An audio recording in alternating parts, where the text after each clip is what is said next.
In this video, I'm going to show you how you can use a circular needle that is longer than the circumference that you have to work on.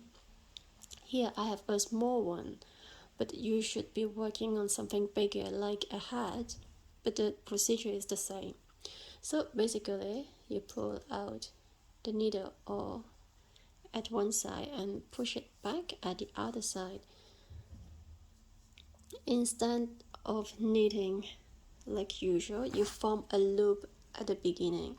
So here I've got my loop, and then I keep on knitting. This loop will stay at the beginning of round, and it works at the beginning of round marker. So you keep on knitting all around it. And then when you are back at the beginning, you do like before. You pull out the right hand side of the needle and push back the left hand side of the needle.